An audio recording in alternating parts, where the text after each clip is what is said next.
Muito boa tarde, gente boa, Globo Esporte chegando. O Flamengo continua líder do Brasileirão. Tá empatado em pontos com o Cruzeiro, mas tem um jogo a menos, né? O time começou bem, a Arrascaeta deixou o dele, parecia tudo tranquilo, mas acabou que a vitória contra o Ceará escapou. Olha que bola do Ortiz, prata de cabeça pro meio, Arrasca lá dentro! Temos aí o combo que faz o rubro-negro feliz, né? Domingão, jogo do Flamengo e gol do ídolo Arrascaeta. 14º dele em 2025, artilheiro do time na temporada. Opa! Essa comemoração aí é nova, hein? Sim, feliz aí, esperando o nascimento do nosso primeiro filho, assim que a comemoração era para minha esposa e para ele. Olha aí, o Arrasca vai ser papai. Já tinha anunciado a gravidez da esposa dele, a Camila. E agora dedicou o primeiro gol pro Arrasquinha. Que domingo maravilhoso, hein? Ou não? Conseguimos abrir o placar, mas não conseguimos aguentar a vantagem. E claro, o sentimento de decepção.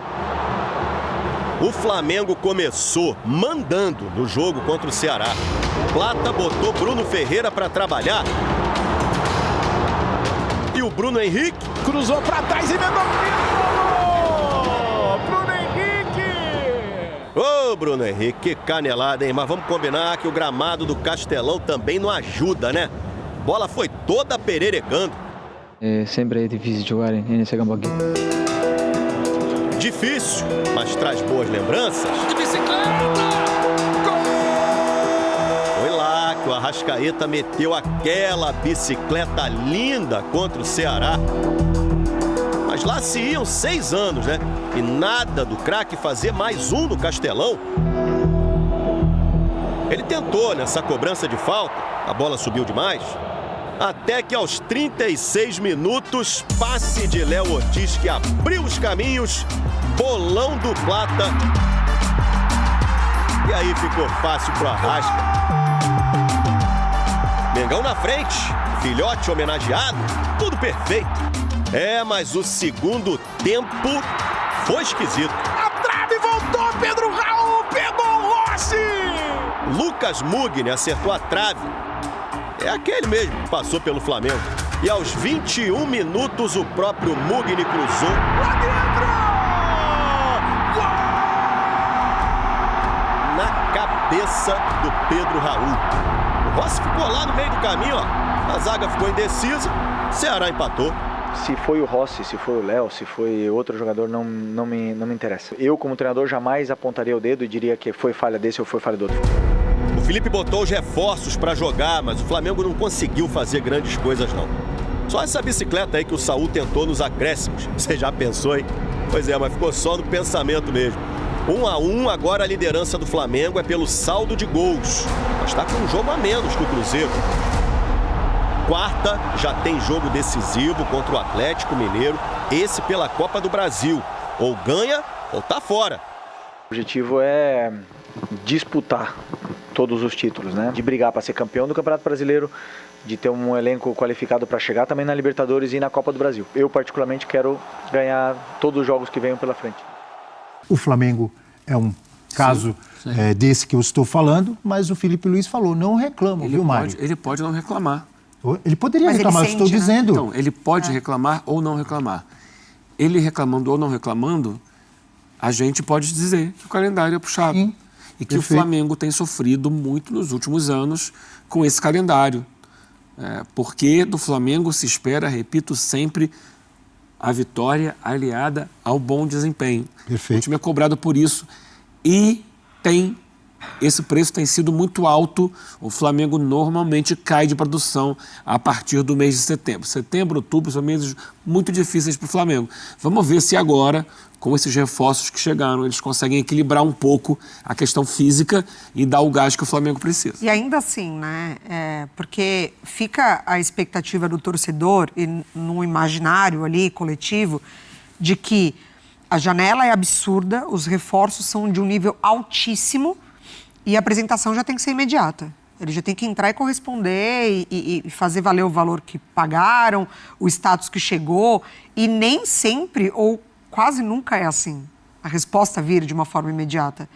A gente está falando de jogadores que vêm da Europa, de jogadores que vêm de uma outra condição, de calendário, de desenvolvimento, de trabalho, e sim precisam de um tempo de adaptação. É claro que trazendo ali para a realidade o nível altíssimo da individualidade desse atleta, ele pode ali, num lance ou outro, já desequilibrar.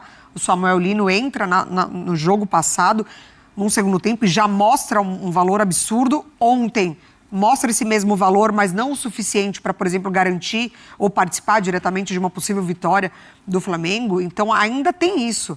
O Flamengo, ele monta um elenco para disputar todos os títulos que tem ali. Copa do Brasil, Campeonato Brasileiro, Libertadores. Não é garantia que vai conseguir. As outras equipes, por exemplo, têm uma mobilização diferente. Então, ele vai enfrentar um Atlético Mineiro, agora, num jogo de volta de Libertadores, precisando reverter um resultado que talvez esteja mais mobilizado que ele por essa Copa.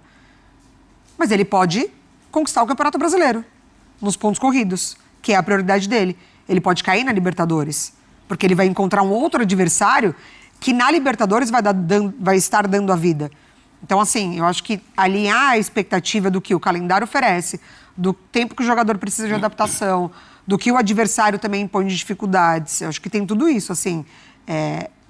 O Felipe Luiz ontem fala sobre o aproveitamento das oportunidades criadas, né? Que o Flamengo não conseguiu ser tão efetivo assim e, de fato, não conseguiu. 8 finalizações do primeiro tempo, 2 só foram no alvo. E aí, no segundo tempo, o Ceará finaliza mais, acerta mais o alvo, tem mais a bola. Então, tem essa queda de rendimento, é bem verdade. Quando tem a oportunidade, o Flamengo precisa marcar. E ele está tendo essa dificuldade, porque ele está passando por essas mudanças, os lados de campo são diferentes, ora ele está com o Plata, ora ele está com o Bruno Henrique mais avançado, ora ele está com o Pedro, ele não está conseguindo entender qual que é a dinâmica. E quem tem aparecido é o Arrascaeta, né? O Arrascaeta que tem, entre aspas, como esse segundo atacante, feito os gols do Flamengo. Professor Celso, diga. Estava aqui pensando numa frase do Charlie Chaplin: não sois máquinas, homens é o que sois. Ninguém, professor Celso voltou. É máquina. Ele voltou, Mari. Como é que é? Charlie Chaplin? Não sei se foi em Tempos Modernos, um filme que ele criticava justamente essa coisa da produção em massa, que ele ficava ali apertando parafuso. Não sois máquinas, homens é o que sois. E eu acho que empatar com o Ceará, dentro das condições que até o Eugênio colocou, gramado, calor... O senão é esse, justamente, tinha que ter ganho esse jogo no primeiro tempo. Cabeça no jogo da volta, de Copa do Brasil. A necessidade... Bom trabalho do Léo Condé. Ótimo trabalho do Léo. A necessidade do jogo da volta. Eu lembrei também de uma outra frase muito usada: não se pode ganhar todas. Esse caso do jogo do Ceará é um desses casos. É uma dessas não vitórias que você tem que aceitar. Você pode aceitar, não precisa ganhar todas em altíssimo nível. Contra o Galo, sim, né? Contra o Galo... tem que dar uma resposta, porque embora possa ser campeão brasileiro e da Libertadores, é uma das taças importantes em jogo. Então, essa dosagem, claro que esse negócio do Felipe Luiz não reclamar, ou às vezes reclamar menos que os outros, compara com o Renato Gaúcho, por exemplo, que também foi técnico desse Flamengo e vivia reclamando, né, das contusões, dessa fase do ano em que o Flamengo tem sempre que trazer reforço, e olha que o Flamengo tem time e tem elenco, e toda hora precisa trazer reforço. Então, acho que normalizar essa coisa que é anormal, punir os melhores times, eu acho que isso não é legal. Eu acho que a gente tem que dar um basta nisso. Então, você normalizar isso, eu entendo, a intenção do Felipe Luiz não foi essa. Mas isso dá milho pro bode, entendeu? Dá milho para os caras nunca mexerem nessa coisa que é... Isso daí é desumano. Submeter jogadores de futebol a uma... Já está provado, a fisiologia já provou que não dá para jogar seguidamente, como você joga, por exemplo, em outros esportes, no basquete. O Flamengo, que tem toda essa condição financeira, passa por isso, né, de dificuldade. Você não pode normalizar isso, a gente tem que pensar em mexer nisso.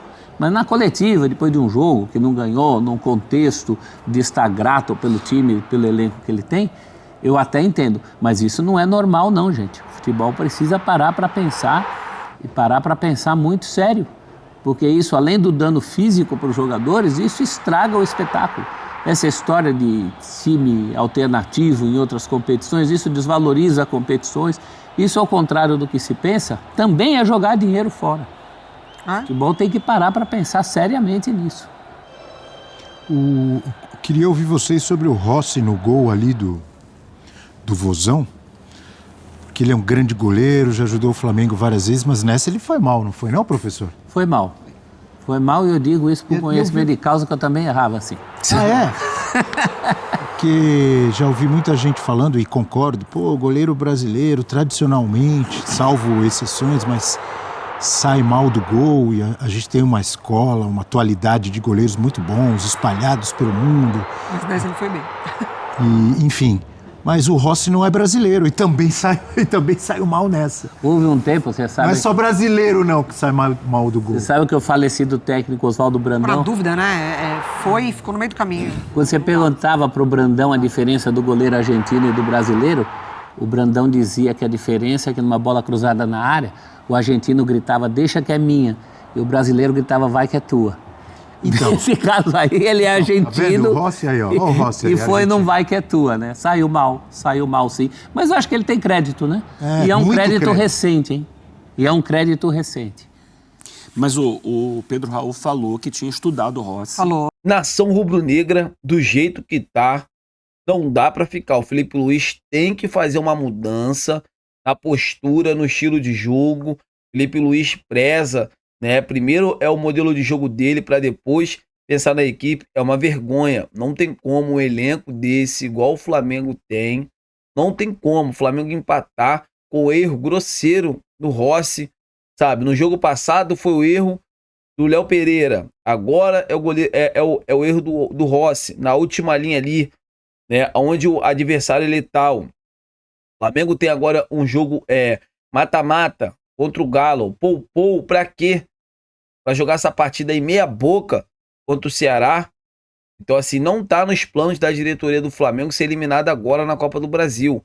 A pressão já tá começando a chegar no técnico Felipe Luiz, que já tem muita gente também já, assim, irritada com o Felipe Luiz, que toda hora dá oportunidade para o Bruno Henrique, o jogador tropeçando nas pernas, o jogador sem cabeça. Gente, não dá, não tem como. Bruno Henrique está nítido, está sem cabeça para jogar bola. Isso aí, o Felipe Luiz teria que conversar. Às vezes nem conversar com o Bruno Henrique, colocar ele no banco, gente. Futebol é momento. A gente viu tantos grandes jogadores aí, sabe? Não só no Flamengo, mas como no futebol, no futebol mundial. Não tem cabeça, não consegue render. Por mais que o cara seja bom, seja habilidoso, não dá.